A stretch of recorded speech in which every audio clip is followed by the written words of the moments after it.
And we're back as we see Trymbi walk out onto the stage. Had a quick chat with him backstage. Said it was a pretty boring game for him. Like you just did what you do, and that's kind of karma, you know. Like, doesn't tend to be too much of an exciting champion, but maybe we'll see something a little bit more explosive in this game. SK have picked blue side, which is a counter to what we saw a lot in the regular season. Obviously, teams weren't able to pick in regular season; they were predetermined. You got 4 games at least on either side. But red side seemed to be the side that would tend to win in the regular split. Yeah, I don't know exactly what the reason is, but it was across most major regions, red side had a higher win rate. I wonder if it's because there's just so many OPs to trade that red side can just, obviously you can choose 2 over 1, right? When there's more niche OPs, blue side tends to target ban, and then blue side gets the OP. But now there's just so many OP. Because you could go jungle AD, you could go jungle support on red. And then you get counter pick too, right? Which lost its value because you would always first pick OPs like solo lanes, right? So the counter pick kind of lost its value and was more like a support last pick in previous metas. So they've gone for blue instead. Maybe they think that Sejuani is just the strongest champion on the patch, and I think Markoon looks exceptional on Sejuani and Elise specifically. So that's probably something they're digging for. I wonder if KOI just ban Elise and Sejuani on red side and just ruin that plan entirely. But they've taken away Ashe, they've taken away Karma, looking at pushing bots here, SK. They need to pick up the pace, they need to look for something on the map, look for some kind of plays, get the ball rolling in any of these lanes. But specifically towards bot side, I think, was where everyone's looking. We have that Elise ban once again. Last time we saw Lucian removed, Caitlyn taken away. I wonder if we'll see 5 AD carry bans again. Well, we can only see 4 AD carry bans now with that Karma taken away. Waves across the stage as the 2 teams prepare to face each other. But there is Draven once again taken out of the pool. And the ban phase tends to be less exciting than the first pick to be, you know, because there's so many strong champions you can ban. You can go one way or the other. Here it's AD carry focus. It seems I expect KOI will look at banning out Caitlyn as well. And then where do SK go with that first pick? Is it the Sejuani that you suggested, Caedrel?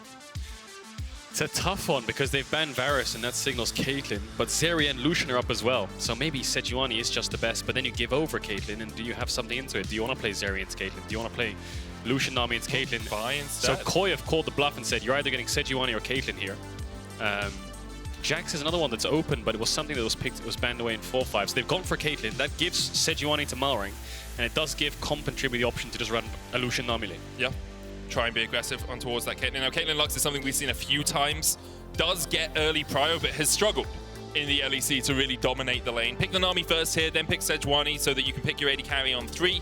Tends to be what KOI will do here. Maokai's still available as well. We'll see if Markoon decides that tree is the way to go. Just go Lucian, Caitlyn bot. It's Draven's banned. It's going to be amazing. What are you going to put with Nami? Exactly. Are you going to go Ezreal Nami? Are you going to push in that lane? Lucian, Caitlyn's going to have prio. No, Caitlyn Lux, and they'll probably go jungle, I expect. But yeah, this is the hole that KOI put them in. Elise and Vi are banned, and they've taken away Sejuani, so they're going to have to dig for something like... I mean, do you really want to run back to Maokai? We saw Markoon's Kindred left a lot to be desired in week 1. I don't think Maokai was the problem. I think Malrang did really read Markoon very well in the early game, but I'm not sure it was the fact that he was on Maokai that made that a difficulty for them. Yeah, I think they had just a really, we'll call it a happy little accident. Wukong as well, a possibility? Yeah, Wukong definitely a possibility as well. Oftentimes you see Wukong with more so Yuumi and such, but they're actually just going to drop jungle. They're going to go for Sion. It is a flex, kind of. I've seen a lot of, not a lot, a little bit of Sion in Champions queue. Perks was playing it in mid yesterday. It looked pretty decent. But I think this is going for a relevant top, and they'll leave a mage for Sertuss in the later stages, so they actually have something to play for in the late game. There's the Lucian to no one's surprise. They could drop AD here, but it's just so bad to drop Lucian and go for a top laner. There's no real value in it. I think there's so many champs you can play top. Aatrox, Camille, Cassante, Gnar. I don't think they'll struggle. Yeah, but as SK, you probably want to get rid of some of those strong top laners into the Sion. Not that there are many top laners that really dominate the Sion in that individual 1v1, but even something like the Jax, make sure that you don't give Szygenda something that he can scale on at the course of the game. I would say Fiora, but EU Fioras are an experience. EU Fiora, Keck W, absolute classic. So they're going to take away junglers here, KOI. Maokai ban, I wouldn't be surprised to see something like Wukong as well. Taken away from Markoon. Trundle, don't think it's ban-worthy, because I think they have to... unless you're playing a tank top, if they're going to play something like Ornn top here, then of course Trundle would be worth it, but I don't think they are. They're probably going to pick a carry here on 4, and then just last pick mid. Nothing really too surprising. Azir might be up, something Sertuss could look for, but I think KOI want to look for melee mid. I'm just wondering if Larssen wants to play it. Something like the Sylas again would be wonderful. Yeah. Akali as well, a possibility. Even something Akali, like the a possibility too. I think a Sylas ban here wouldn't hurt SK too much either.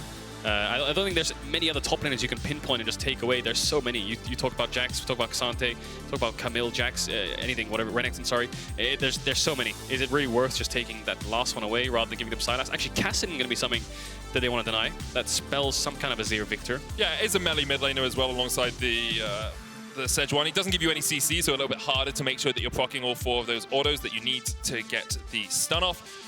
KOI now, as you say, will likely look up towards this top lane. Find something that Szygenda is comfortable on. There's the Aatrox that you mentioned. It would have been very hard to ban out everything up towards that top side. So, jungle and mid lane. What if they got cooking for us here in mid jungle? What is Markoon going to go towards? How rare are these stakes? How rare are these stakes? We're talking medium rare? We're talking full rare? What are we saying? Yeah. Could be a common steak like a sirloin. Could be rare like a bison. Amumu jungle! That is a bison steak right there. So I know Spicko was playing Amumu jungle in the LCS. I didn't actually see the game, I just saw that it was played. I think they won. Wasn't it the Flying Quest versus 100 Thieves? Yeah. So, yeah, Azir is no surprise to anyone because they did ban the Cassidy, but Amumu jungle, we'll see how he plays out the game. I won't be able to give you too much information on the actual Spicka play because, I mean, they won. We don't need to. I think that's the only competitive game of Amumu jungle in major regions, if I'm not mistaken. But there's the Azir, and here is probably the Sylas for Larssen, as expected. Some kind of melee mid. I think Akali might be a little bit better than Sylas this game, but, you know, Sylas with Amumu might be quite nice. Victor also works pretty well. It's just, do you want to pair something with the Sejuani or not? I think we're being taunted a little bit by the Corki. And by the Vega. There is the Akali. Larssen's going to take that into the... Oh, Sylas? Sylas instead. Okay. No real surprises there. Sylas Sejuani, we saw how strong it can be in game 1. Sertuss was very much put on an island in that mid lane, and he drowned very quickly on said island.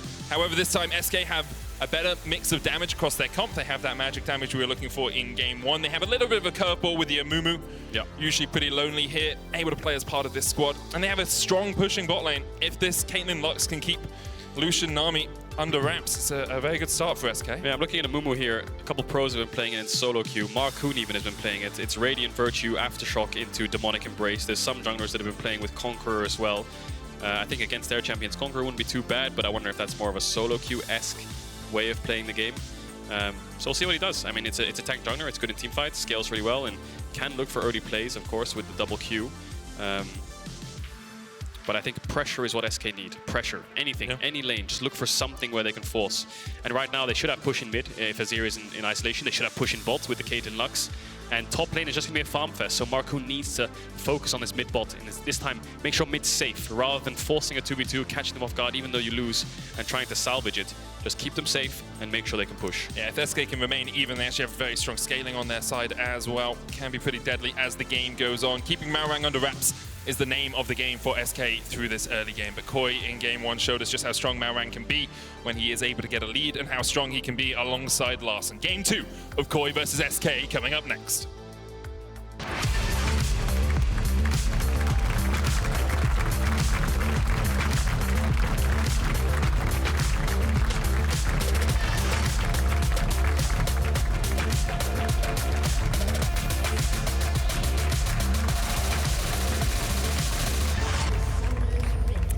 Thank you very much, Swiffer, for joining me. Real quick question about the previous game. There were a lot of assumptions that your team was missing a little bit of AP damage. Yeah, so I think after the 2v2 on mid happened and then the subsequent 3 kills, I think our Maokai was unable to kind of like transition properly into that mid game.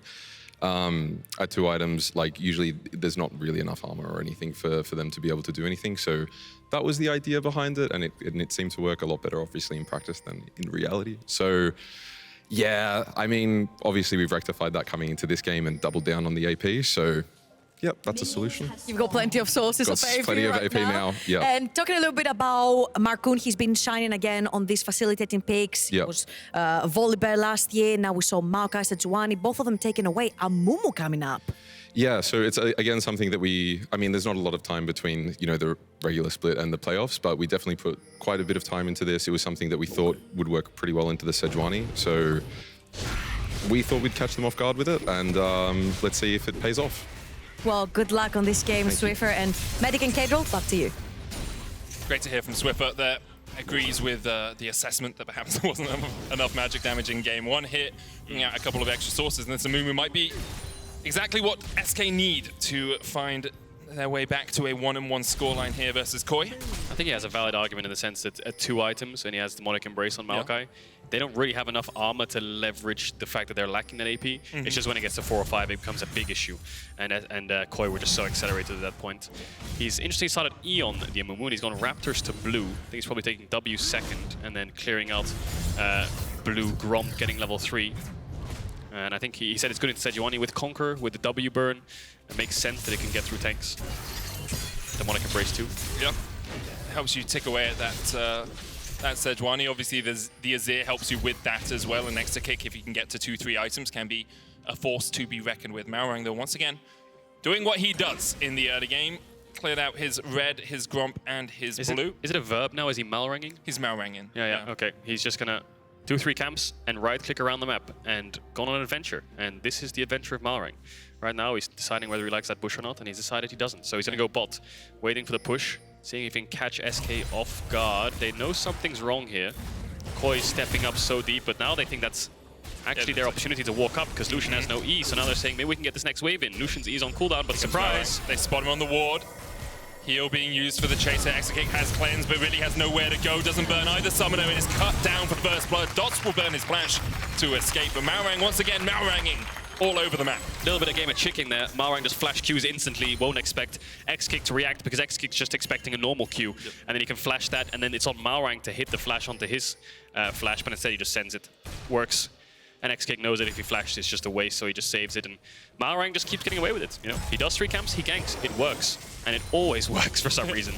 And he's patient, he waits. While other junglers are full clearing and they're on their 5th camp, he's just still sitting in that bush waiting for the right opportunity. And he found it. And sometimes that's the timing thing as well, right? The jungler will say, well, if Sejuani does these 3 camps into gank, this is the time at which you have to be careful for it. So your bot lane will back away. And then after that time expires, like, well, Malrang can't be ganking anymore. He's doing a full clear where he's going up towards the top side. Exakick, though, flashing forward into the trap. Trymbi has the flash, but that was beautiful from SK in the bot lane. The binding into the flash trap was enough to claim SK's first kill of the game. Irrelevant has to flash. Szygenda didn't burn his. That Q3 would have connected. The layup and the slam dunk from Markoon. So beautiful. From Exakick to just flash forward. Really good presence of mind, knowing the exact CC duration time and that Trymbi will not be able to react and get out in time. He's just stun locked. Gets them a kill back onto this Caitlyn. Now they need to get Exakick into base so he can spend that gold, but he's Malranging again. He's got Hex Flash. And he doesn't know, they don't know who put that pink down, technically, so he's still unspotted. But I think he's just gonna go towards his camps now. Waves pushing into KOI, see if they can look to punish the SK bot lane with no flashes on the Caitlyn and the Lux. Yeah, Exakick has to play really safe here. Doesn't know who is up in that river right now. Malrang hasn't taken his Razor Beaks or his Krugs yet this game. Is just stuck down towards this bottom side. That's the second Gromp for him as he does work his way down towards the bottom lane. Markoon's going to react to it. Knows that this bot lane is the key focus point, the crux of the early game here. If he can stop Exakick and DOS from being caught out once again, puts his team in a much stronger situation. Malrang's going to Q across the wall here. Hex Flash, baby. Oh, heck. He takes Hex Flash on them all. Doesn't even need to Q. He knows that Markoon's bot side, or at least he should. That ward just expired. SK had a ward in the tri-bush that's just gone dark. He's behind you. Malrang, does he go for the play? No, instead he goes mid. He's full of surprises. Larsen's not even there yet. He just pinged the entrance. I think he's just going to back off. I think he realizes if he goes in and gets hit by a binding, an Amumu Q, he's going to get stun locked. And there's no chance they win that 3v3. And he's just going to play Ring Around a Rosie. He's going to go again, isn't he? What? I would just love to be in his mind for a minute. All he can hear is just gank, gank. Gank. Bush. Gank. Wait in bush, gank. Zeri. Enemy jungler. Lucian. Zeri, Nami. Lulu, Lucian, Nami. Yeah, no, he's just going to start up the dragon now, but I think, is there a bot lane pushing in that wave? Looks like they must be. They have a nice little huge stack wave here. Now, DOS can look for the binding into a bit of damage. Will chip away at comms. He's trying to wait for Exakick to join him as well, but the summon Ares shield there from Trymbi, keeping comp topped up. And with the wave pushed in so far, Malrang will have an easy secure of that dragon. Yeah. Larssen has a mid push as well. So a bit of a quiet early game, no explosive fight that basically determines any of the lanes. That kill on SK's Exakick's kind of saved their deficit. Still a little bit behind comp in terms of CS, but not the end of the world. Top lost their flash.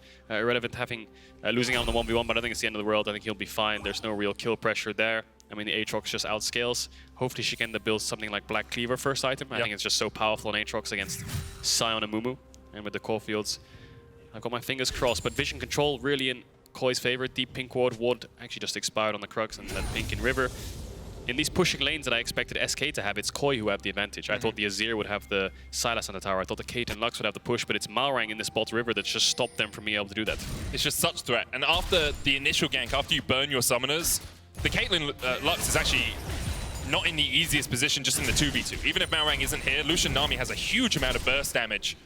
And it becomes very tricky for them to play out that individual 2v2, especially when you're using the binding. Comp can now step up, catches the wave and makes it trickier for Exakick to push in here. Markoon still hovering bot side, not dinged over to level 6 yet. He's scared that they're getting ganked. Ignite comes down, so Comp's just gonna dash away. Markoon's waiting for that pink ward to be cleared, and then he'll walk up. Has no flash of his own, doesn't have Hex Flash to go over the wall. They can't really threaten a dive either, so he's just covering the push out. Yeah, it's just covering. Exakick wants to get this one in. He has got a Noon Quiver, but you know that Malrang could be on this side of the map. His blue's just spawned. You can see Larssen working his way over there to pick up that blue as well. Malrang would donate that. Markoon needs to go to top side because his blue's up, so he doesn't really want his bot lane pushing out while he is not on that side of the map. And this is all an interesting dissection of jungle pathing and the reasoning behind it. We can't really understand the reasoning that's going on in Malrang's head, as you say. It's just like a flurry of gank, smashing the corners of the screen like that old DVD, you know, when you had the CD-ROM logo that just bounced around. Sometimes it hits the mark. It's like, oh, gank! Sometimes just like walking around in the river. Walking around there, and it never really lands on camp. No. Rarely does. That's the lowest one on the roulette. But now he's doing a couple camps. He's keeping up in CS, surprisingly. It's Markoon who's like, this is the thing when you're playing against a jungler that just spam ganks. It's like, I could sit here and farm and my team will hate me. Yeah, or I just have to be there, you know? Exactly, or I just do the same and do nothing as well in a sense, but also not look like I'm being useless. So Markoon's just one camp up. He's gonna be spotted by Malrang. Irrelevant's first to the Herald. Doss and Sertuss are here too. Does KOI fight? Does KOI take this? Malrang can blast one over if he wants to steal. Yeah, in terms of relative power, both the teams look pretty even right now. Blasting one for Larssen. Malrang. Oh no, man! He steals it away with a smite. Markoon, the curse of the sad mummy. He's had enough of this. Malrang flashes and escapes. No way. Now the eye is sitting there. Larsen's going in for the chain as well. Flashing with the stolen curse of the sad mummy. The CC chain on Irrelevant is absolutely beautiful. Sertuss trading down towards the bottom side. Doss trying to join the fray, but this should be 2 kills. Over to KOI. Irrelevant tries to get away. Double flash from KOI to stop him. Sertuss tries to escape, but he will fall as well. And in the end, the stolen Herald and 2 kills over to KOI. Malrang just swings his cape and says, my job here is done. Just takes the Herald and leaves, refuses to elaborate. His team does the rest. Larssen just really good on the Amumu ult steal, lands onto Irrelevant and Sertuss. A little bit of odd target selection from Szygenda. I think Larsen's probably screaming to get onto the Azir, but we'll see this again. Casually, blast cones over. The peaceful mind of Malrang. Smites it away in his face. Tanks all the CC from Markoon as well. Could flash over now if he wants to after this stun, but he decides to stay around a little bit longer. Then gets the Azir ult too. And this is where Larssen, I thought that Szygenda would go onto the Azir here, but he tends to go onto the Sion.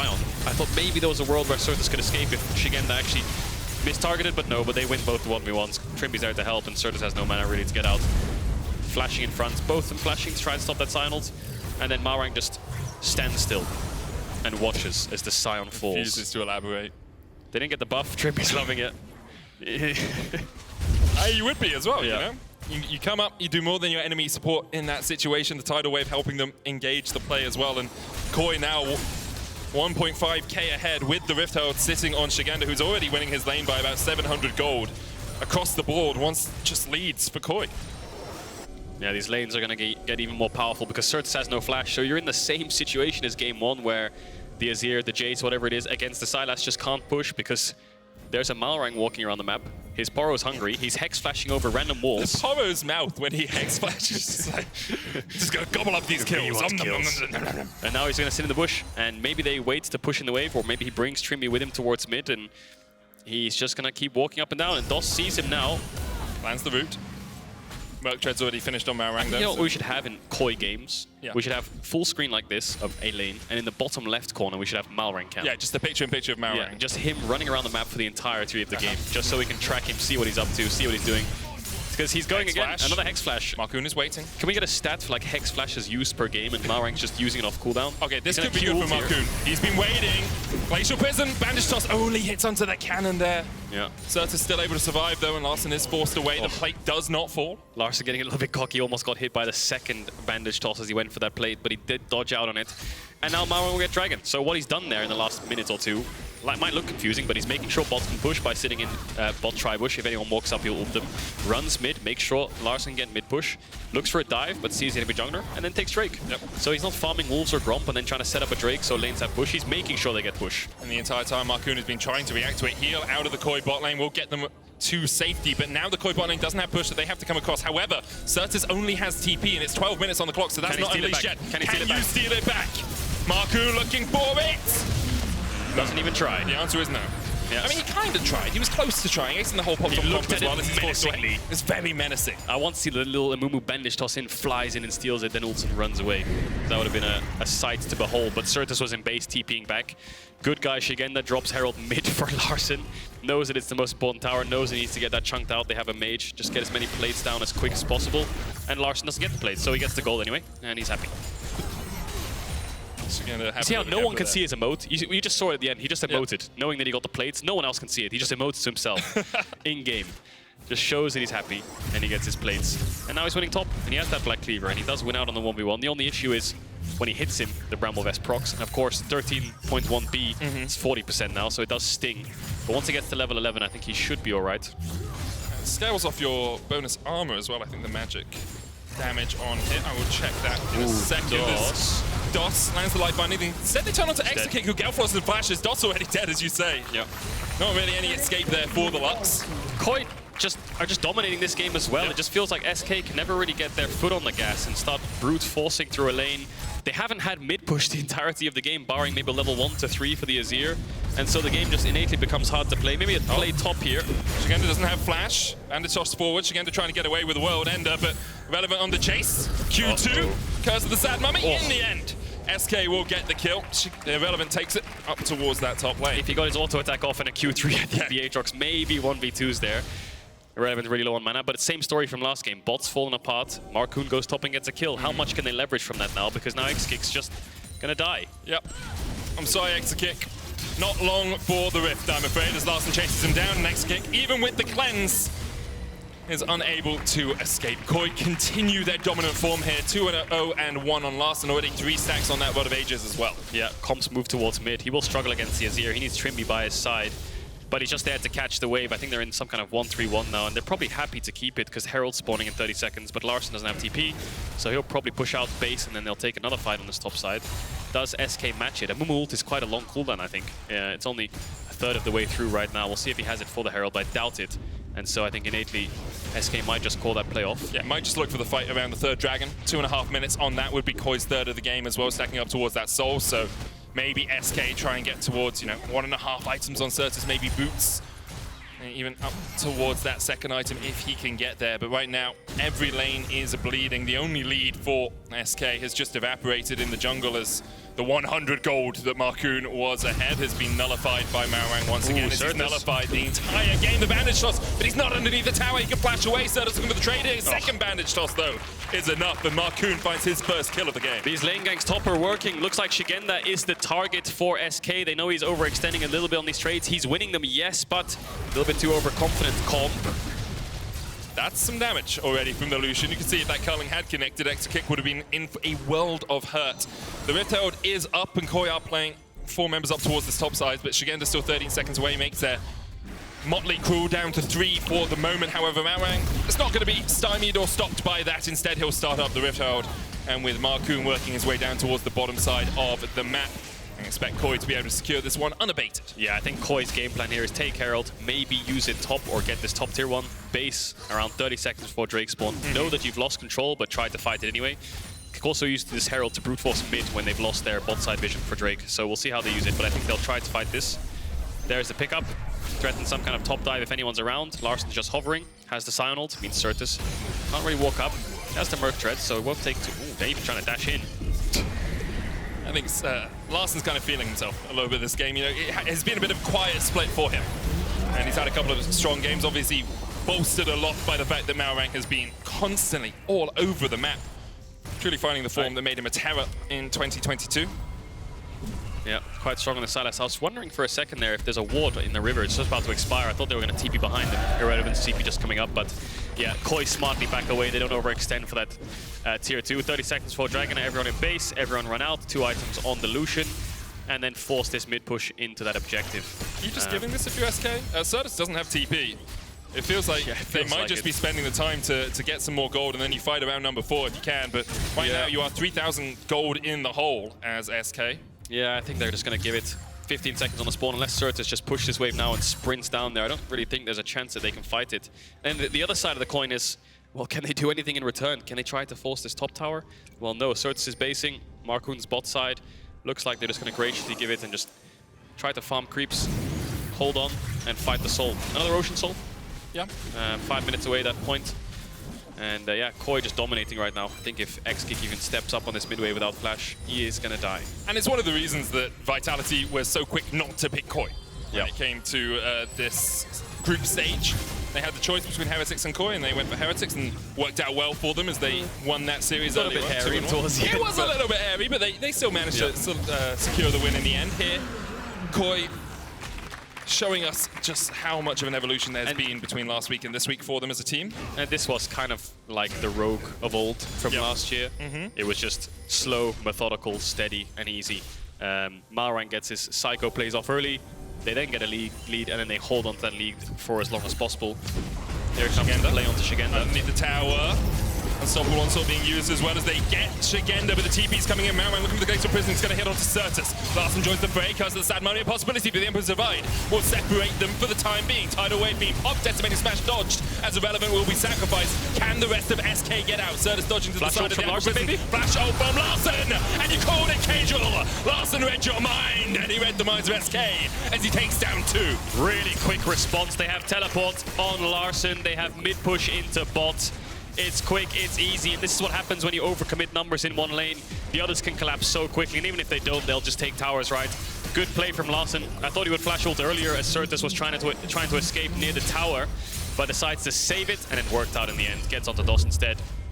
And this is the 3rd time they've gone onto Szygenda. But look at mid push. Look where Markoon is. Look where Malrang is, sorry. Look where Comp and Trymbi are. They're so close already. And Szygenda dies, but they've used their dashes to get on top of him. I thought here Larssen would look to flash ult. But instead, he saves it, knowing that maybe he finds a better opportunity later on. And the Comp and Trymbi are here. And he did find that opportunity. Burn through Irrelevant there from Comp. Sertuss trying to get out. Trymbi's just trying to stand in his face to block the WEQ. Eventually gives up, but this is it. Slam dunk, boom. And yeah, insta one-shot onto Dosh. So much damage from the Sylas already. Points in queue, 5 points. Nowhere to go. That's just KOI doing it by the numbers, doing it by row. SK try to find something on the map. They just have been stopped at every turn. Baron up in 10 seconds time. Oh, it's up in 5 seconds time now. Yep. As KOI gain control of this topside jungle. Markoon's going to be denied everything that he could ever acquire. It's a sad Amumu. It's a sad Amumu. Isn't there like a Valentine's Day Amumu skin where he's like a lone sad prince a new one, or something? I know, they've just released a new one, haven't they? Is it called Sad Prince? I don't know, there's some like sad mummy prince Mumu, because I know like Annie has a skin like Prom Queen Annie or something. Yeah, but there's there's the Emumu. Oh yeah. But they've also released a new one with the Vi and Caitlyn skins. One of Amumu as well? One of Amumu as well. Is he sad and alone? Yeah, he's alone. Okay, well. Do you sympathize, or? Yeah, a little bit. I got a lease, I'm fine. True. Anyway, top tier 2 is quite low. I think KOI's next objective will be mid to top. They really need to get some vision in the top side jungle, see if they can force SK out. So now they're holding on, and they have really got good face check set up. Larssen on a blue orb, I don't think he realized that for a second. Larssen knocked back, steals away the Emperor's Divide. DOS with the flash, but the light binding didn't connect. Emperor's Divide away. Larssen trying to escape. Glacial Prism being used as well, and Larssen's still alive! in the end shut down by DOS. SK finds something on the map. Does Sertuss base here, TP back, and they Hail Mary a Baron is the question. How risky the SK want to play this? They've used all of their ultimates for that. They're all basing, they're just going to get out. They'll take the shutdown. That was really confusing from Larssen. He walked into that bush and stood on a blue orb for at least 2 seconds before they engaged on him. And that's what I was alluding to. They have so much punish when it comes to face checking. The Amumu Q, the Lux binding, the Azir ult. You're going to get chain CC'd if you do get locked up. Even with Merc Treads, Larssen couldn't really do much. Almost turned it back though. You see the power of the Sylas. But Malrang will push out top, and there's no objective for SK to take. Objective bounties are available, but yeah, there's nothing really they can look for. And KOI's next plan is the Dragon anyway. It's also not really where you want your goal to go. DOS getting the shutdown there, not ideal for SK. If that had gone to Sertuss, maybe he has Shadow Flame complete, second item by now. With a minute left on the Ocean Soul for KOI. Yeah. Game's going swimmingly for them so far, having a whale of time. They have a Nami. They do have a Nami. Yeah. And they're called KOI. Yeah. 2 fishes already. Yeah. They control the river. So yeah, they are. And it's an ocean dragon. It is. Wow. That's why I said the game's going swimmingly. Oh, okay. And they're having a whale of a time. Okay. So I was just Do you need to tuna into I was the slowly commentary, figuring things out. What place did SK finish in spring last year? 13th. Oh, 13th. Okay. KOI going to take away the red buff. 30 seconds on the Dragon. I mean, it's really simple, isn't it? Just put bot side vision, base, refresh your wards once they've been placed. So you can put more down, obviously. And you're not just kind of sitting there watching your wards die without any left. And once SK sweep them out, that's when they'll place the new ones. And SK have to fight this. There's no way that they can avoid this. They could try to go for Baron instead, but I don't think they have any vision on the top side of the map to be able to even try that. So it's just a case of walk in, get a Caitlyn trap line down, there it is in the bush, and try to hold for your lives. SK have a really small opportunity here where like KOI are a bit split. Now, they're not split anymore, as Szygenda comes and joins up with the team, but they had the option of perhaps trying to isolate Malrang down towards the bottom side. Very tanky, obviously, on that Sejuani, or trying to full in engage. A bit difficult for them without Markoon having flash. Could use the Sion ultimate for some chase down. Aquaprison just dodged to the side there. Decimating Smash being used as well. Sion really tanky right now, but Larssen has the Amumu ult. It's so scary to walk in. Maybe they can find Szygenda here. They pushed him out a little bit, but the Dragon's already started up. Markoon needs to look for the steal. The crab's there, but he'll get pushed into Larssen. 7k HP. They have got Lux E in the pit, so they can see the health of the Dragon. A little bit of chunk onto Larssen. We can see the damage from the Azir. Just only Malrang hitting this. Just Leroy Jenkins it. Irrelevant. You got to charge. Szygenda's waiting. He's waiting for them to commit so he can flank. 5,000 HP on it. Malrang goes in, Glacier Prison hits. Szygenda not there in time. Markoon was locked up. Irrelevant charges in. There's the bandage shots as well. Irrelevant able to survive, but Larssen gets out as well. And now Szygenda's on the back line. Irrelevant already down. Sertuss slides in. Perhaps this is what SK were looking for. But a double from Szygenda. The World Ender's doing exactly that. DOS takes one in as much. Szygenda will fall. Markoon with nuts. Bandage shots. Once again, SK flashes. But there's no vision in the bush. They don't have the wards to spot out comp. But they're prized for the fight. Where they went in. Will be the Dragon. Malrang flashes in, dashes out. The Dragon secured for SK, and perhaps some small vestige of hope at the end of this tunnel. 5 minutes time on the clock. They've bought themselves more so that they can keep scaling up, get this Azir Caitlyn to more items. It looked so good for KOI. Szygenda's flank was insane, and he instantly got the reset onto Irrelevant once he flashes out, but it's Sertuss here that shuffles in. We'll have to see it. Larssen gets so low from the shuffle. I think he hits comp as well. Pushes in both the carries. Trymbi flashes out, and Larssen takes and burns despite getting out, and Szygenda's on the front line. Then on the 4v3, Szygenda just gets instantly melted through, and Exakick flashes forwards knowing he has to push comp away to save Markoon, but like you said, he loses vision. The dash backwards, tries to E through the bubble, but it just stops him. Then Malrang looks for the crazy steal. I don't even know if he has vision on this. I think he does have a little bit from perhaps the crab, but I'm not sure if he sees the Dragon health bar. But they've denied the soul. They have, and they bought themselves a few moments time. Still though, 3,000 gold in the hole.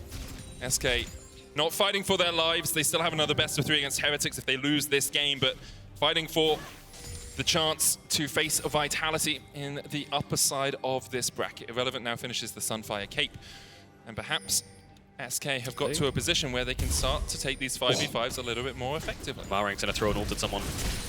He does like doing that. Exakick! Whew. It's a lot of damage. Baron's still up. Szygenda has TP. The only one that can really face check on the SK is probably Irrelevant. Markoon's going to go for it first, but I'd be a little bit scared of KOI just committing onto the Amumu in a choke. Szygenda's down in the bottom lane though. He's got a lot of free time with this tower.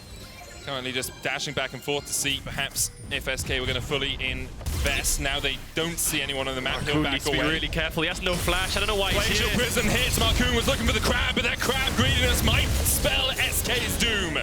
He doesn't even secure the Scuttle Crab, and now KOI will turn towards the Baron. And this is why I think Irrelevant needed to be the one there, because no flash on jungle, and if Markoon gets chunked out, then they can just start Baron when he has to base. They're going to fight it. They're going to have to One see if last they charge. can start any kind of poke onto comp. He's going to dash away. Here comes Larssen. Dots look for the flash on Szygenda. Larssen going in as well. Irrelevant used the unstoppable onslaught to get away. Szygenda fighting Dots down towards the bottom side. Crown has been procced on him. Oh, but look at the damage now. That is a top laner versus the support. The ace in the hole will keep KOI away from the Baron, and SK have done what they needed to. They have delayed time. They've waited for Markoon to respawn. He'll be back up in 8 seconds, and they even have the mid push here, Caedrel. They're holding on. You can see Trymbi walked on a trap there, lost about 60% of his health in just one auto attack. KOI are really strong, but they don't have that much frontline. Yes, Malrang serves as basically their only tank, but Szygenda finds it so difficult to get into the backline. When he wants to flank, he goes in, he gets hit by a binding, he's just dead. Caitlyn trap lands, chain CC, no Merc treads, no way out. He's gone. So they need to get onto this Azir Caitlyn, but how? How do they do it? Top tier 2 will get really low here. Maybe it's going to drop. No, it's just going to be cleared away. Maybe even worth giving because of the local gold, but it is what it is. I think it'll get picked up later on, and KOI will just rinse and repeat. Also, the local gold at this point in the game doesn't really matter as much. You know, you're getting an extra few hundred. It's not really going to be the thing that turns the tides of this game. 2 items complete on Exakick, building up towards his third, but you can see comp rapid fire. Can he go for that TP? No flash on Trymbi. Aquaprism just a little bit delayed. Irrelevant looking for something, but doesn't have the unstoppable onslaught. No ultimate on that Sion. Szygenda, though, doesn't have TP. Maybe SK thought we can find a pick, and then we can turn towards the Baron, but Szygenda's already working his way up through the river. Yeah. And SK won't be able to find much more out of that.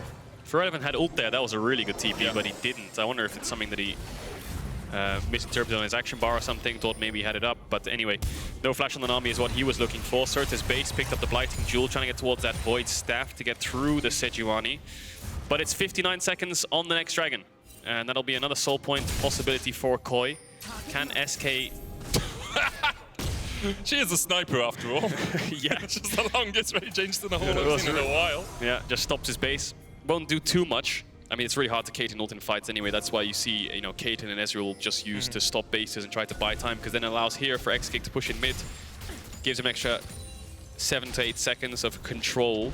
Needs to put a trap line down. Now, I think KOI can look for Baron if they want to.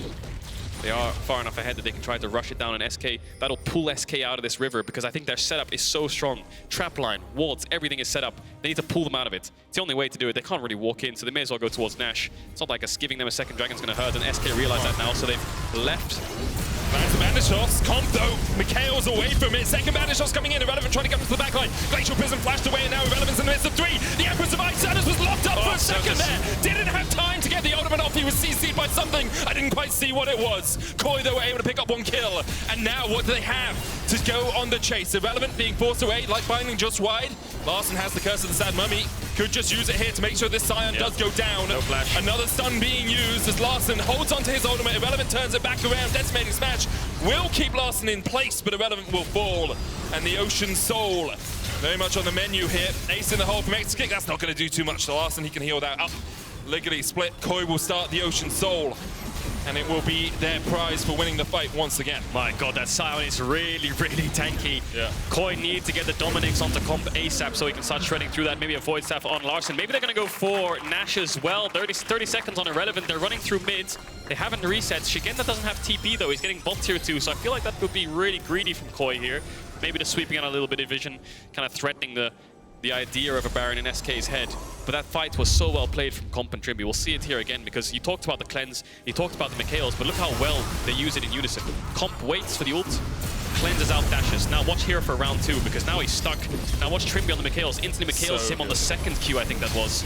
And then gets him out of both the CC. Sertuss here really looking for... Malrang hits him with Q. Yeah, looking for Comp, but he matches the dash away to Sertuss's flash. So there goes your main carry in the Azir. It just leaves the Caitlyn, and if Caitlyn gets in range, then Larssen can look to dash on top of Exakick, so he's just kind of forced to play really far back, play on his trap line in these bushes, and Irrelevant's just tanking so much damage. Really, Irrelevant is incredibly tanky, incredibly strong right now in terms of how long he can survive against KOI, but KOI just weren't able to put the damage down in that fight. You can see Comp there topping the DPS charts. 0 kick W. Classic. He was in bot lane. Doesn't matter. He was in bot lane. It's tradition. But now he has TP, so hopefully he can join the team in the next fight. Szygenda's moving back towards that bot side, was looking for the bot tier 2.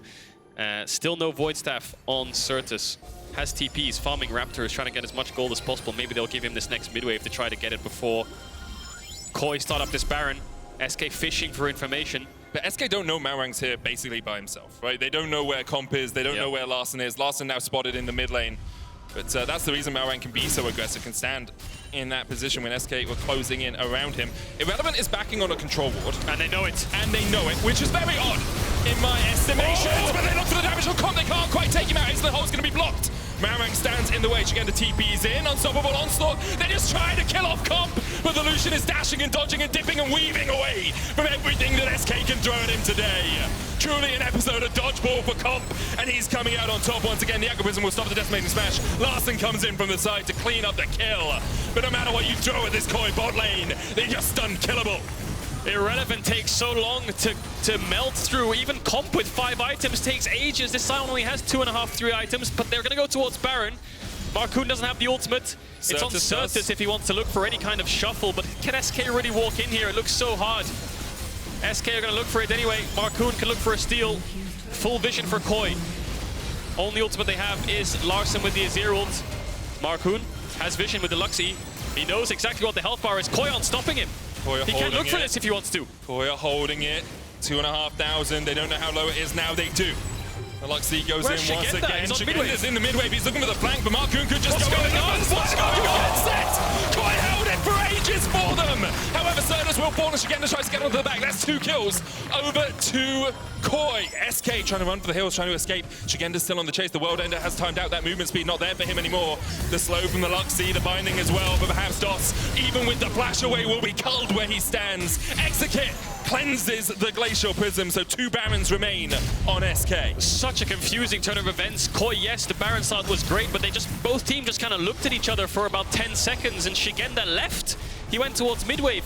Maybe he was trying to get towards level 16, maybe he was looking for a flank, but no one was stopping the Amumu from walking up, so they've gotten Baron. They'll hold on to that, and now KOI's next objective will be this Elder. In 2.5 minutes, that Elder will spawn.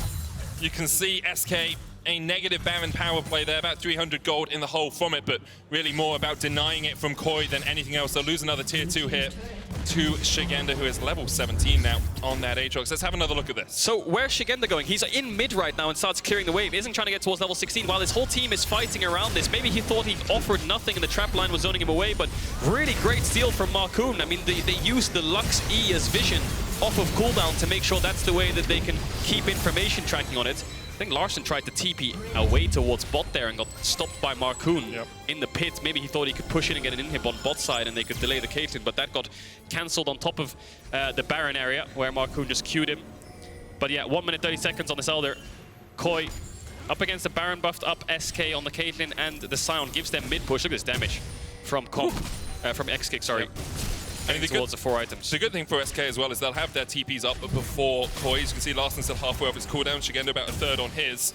So irrelevant, if he wants to go into a side lane in a little while, he can. Where is Larssen? He's flanking, it looks like. Maybe if he can take in a Amumu ult and then flash ult them, it'll be good. I mean, it would be deadly. Exakick has no flash, no cleanse. Irrelevant now trying to get away from this one. He's rooted up, but instead they just don't really engage. They're trying to kill off Szygenda and they will manage not to do that. Larssen with an incredible flank. He waited for his opportune moment and then he pounced. SK routed in the mid lane. Nothing they could do against the oncoming storm of KOI. And after a back and forth there, KOI are barreling down the mid lane. The stolen Amumu ult seals the deal. I think he hit at least 4 people there, Larssen. They couldn't move SK despite flashing away. They were still in the ring. And Larssen takes them out. Fantastic flank from the KOI mid laner. A little bit shaky in towards the late game. It was really hard for them to find any objectives despite getting picks. But as a team, they managed to pull it off. And what a return to form for KOI, back to the ways that won them 2022, and with a date against Vitality on Monday.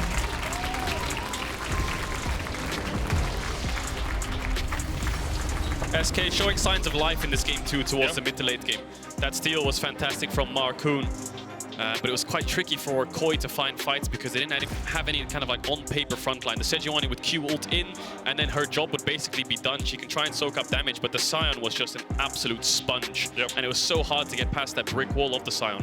Once they did, it was easy to start getting the carries, but the range on the Caitlyn Azir was hard for KOI to deal with. Yeah, Swiffer's discussion on the Amumu being a bit of a curveball, the composition being a lot stronger. You saw it in the mid game. If they'd been even going into the 20-25 minute mark, SK very much could have run away with that game.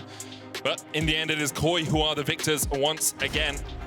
And they are looking on fine form for their date with Destiny against Vitality. That'll be a good best of three. On Monday, yeah, should be a great best of three. KOI will be a massive show of strength. It will, and the winner of that will go through to the playoffs. The loser of that will play the winner of SK and Heretics.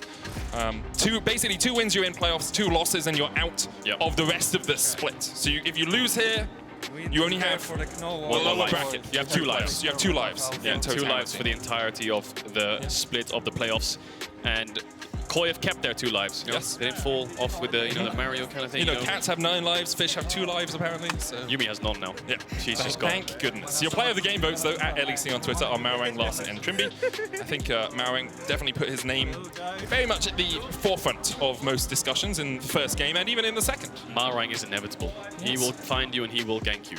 It's just Malrang. And there's nothing you can do about it. Yeah, he's just Malrang. And Larssen, yeah, a lot of people say Larsen's a control mage player, but his Sylas has been a standout. His Akali is also pretty good. I think those 2 AP assassins are something that he's always comfortable leaning towards. And I think against the Amumu, he had such an amazing ult. It's one of those champs where it's like Malphite, it's just so nice to take away that ult. So much AP ratios on it and so easy to just turn an entire team fight on its head. And we saw it. Yeah, we did. We definitely did, Caedrel. Great performance by KOI on the day. That sounded so condescending. I thought you were going somewhere else. You said, we saw it. Yes. We saw it. And I was like, yeah, yes, we did. They exploded the Nexus. They did. Yes. Fine analysis. Yes, well, colon, actually, colon. Colon, nerd, colon, actually. You know what we call colon nerds in medicine? In medicine? Yeah, gastroenterologists. Really? That's cool. So we're just setting up for an interview. With one of the KOI players, I believe. So we're going to get that one sorted for you in a second. No, I like your facts. They're great. It's a joke. Yeah, no, but I didn't get it. So a colon nerd, someone who's a nerd about colons. A gastroenterologist, stomach and colon doctors, right? So, see, I didn't get it. Now I do. Betty would have laughed even if he didn't. This is why our duo just... I mean, it does work, but it doesn't work sometimes because your jokes are too complicated. We can't go for the comedy that I want to go for, which is just XDD, haha, XDD, XDD, The thing is, you have to understand that my sense of humor is very, very, like, stupid. And but it's fun and immature. It's enjoyable. And your 5-head humor is amazing, but I don't know, man. You have some pretty bad. Maybe we should have lessons together. You can teach me medicine. I'll teach you. And then I can know the medicine. I'll teach you medicine. And you can teach me Twitch memes. I can teach you all about the rats. You can teach me how to play League of Legends as well. Actually. Yeah, I could. Yeah. Well, so before we head over to trouble with our interview, the tragedy in Turkey and Syria has been met with an international outpouring of aid and assistance. And Riot is working alongside multiple local charities and global charities through the Riot Social Impact Fund. One of our local charity partners in Turkey is ABAP Association, and Riot is supporting them with an initial $100,000 donation. We are additionally matching all donations to ABAP with the subject line Riot Games, up to an additional $150,000. You can join us in supporting ABAP at abap.org. We additionally are continuing our long-standing partnership with the International Medical Corps to support survivors in Turkey and Syria. And you can join us in supporting the IMC at riot.com/donate. We thank you for your support and for those impacted by the earthquakes. For more on their win against SK, Trouble is standing by with Larssen. Thank you very much, Medic. Larssen, thank you so much for joining me. Congrats on the best of 3 win. Now, of course, did you expect this particular best of 3 to go 2-0? No, I definitely expected more of a fight. Especially like when we scrimmed SK, we kind of didn't win a game like a few weeks ago. You didn't win a single game? No, we actually didn't win a single game. Yeah, like when we scrimmed them like a few weeks ago. So they've been a hard opponent for us, but I think we played like really good today. And yeah, I don't know. It seems like regular season KOI or old Rogue is like gone, but playoffs KOI is like now here. So you got the buff activated right now that you're moving towards playoffs? Yeah, I mean before it was the opposite, right? But it feels really good to like go into playoffs without like too much pressure. Like before you often come like first place and there's like all expectations, but now it's kind of, like people don't expect too much and then it goes well. So did you think that this was SK underperforming or did you guys perform to your best standards? I would definitely perform to very high standards, like almost like close to the Malmo like heights. Not really there, of course, because it's different environment. But I definitely think we played very well. But also felt like they were definitely not the SK that I'm used to know at this point. And going back to you, Larssen, everyone says this is a Larssen-esque meta. Azir's, Victor's in the mid lane, your bread and butter, right? You picked Sylas today, absolutely insane performance. Was it something that you guys have been practicing, particularly Sylas, like behind the scenes? I mean, I always play Sylas. It's not like something new, even though, I mean, most people say that I don't play like melee champs or they only play mages, but I play like anything. And Sylas, Sejuani is like especially very strong and it was just really fun to play today. And it looked like it, especially your KDA was shining and your flanks in these team fights. Now, KOI didn't really persuade a lot of the people, as you mentioned as well, towards the regular season. Now that you guys got into these playoffs, do you think that you were able to develop a lot of the things that went wrong during the first 3 weeks? Yeah, definitely, especially like our scrim environment was way better this week. And I guess that showed on stage. Our environment was like really good this week. And I mean, that shows, right? So yeah, that's kind of the biggest point that we just try harder a bit more in scrims, I guess. And how's the atmosphere behind the scenes now that the scrims went a bit better? Yeah, I mean, it was pretty rough to start the split. Like the team environment was like, could be better. But I feel like since this week, since we qualified to the playoff stage, or however you call it, group stage, that everyone was like a bit more motivated because it's like more fun to play best of threes and best of fives. So yeah. Glad that you're enjoying it and talking, of course, about the team atmosphere. Trymbi is one of your shot callers in the team as well. How has the mood been going there with him shot calling? Have you seen any development or evolvement coming in from Trymbi? No, it's just a good old same Trymbi. He's a beast. So, I mean, yeah, so it's been very good. So it's nothing new. Okay, in that sense, not flame. If you could flame a little bit, he's on PGL. What would you tell him? Just a little bit. I'm not sure. Maybe die 2v2 less. That's it. Yeah. All right, and Trymbi, please try and die 2v2 less. Over to you, Laura, for PGL. Thank you very much, Larssen. Thank you.